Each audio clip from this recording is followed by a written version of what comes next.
You don't necessarily agree with that, do you? No. Bonds are your... if you're shorting them. If you're shorting them, yeah. Look, it's...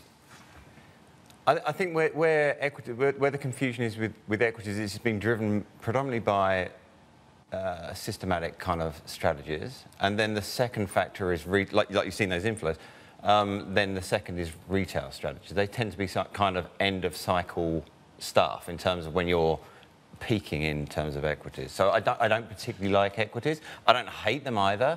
I also think you've got a much bigger problem, being that I think that fixed income could potentially get out of control to the downside, i.e. yields up, and then you get that whole yield equity correlation story coming back. I think that's quite concerning for markets. Getting out of control, was that what we saw last week? I mean, no, I don't think it was. I think it was a rather sympathetic move, actually. I think it was. I think last week was really about the Bank of Japan and the ECB and the effect that those foreign players have on US Treasuries, because negative interest rate policies. So much foreign flow comes into the US bond market that when you get a scare in either the Bank of Japan or the ECB, and both of them make tapering kind of comments of some degree, right? So. When you get that kind of scare, that's what I think sold the US fixed income markets off. But it didn't come with any volatility to any great extent. No. I think you're going to need some real cross-asset volatility for me to be really scared that the bond market that a crash is imminent. But I do think that the trend you saw last week is set to continue. So we're above 3%? Yeah, possibly. I mean, possibly by, I say, maybe the third quarter. I think it could be that aggressive. And I think, you know, most people get confused by what drives treasuries, right? So at the moment, you've got this rather...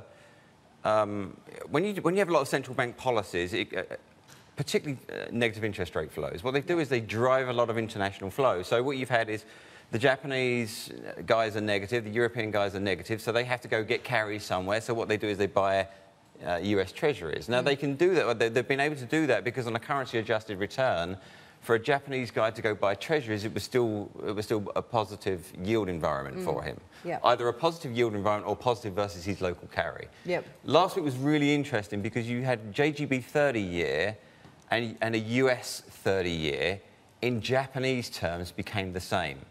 So if you get the point where we expect the Japanese to anchor the 10-year, we talk about that a lot, right? Yeah. But we're not going to, we don't expect them to anchor, say, the 30-year.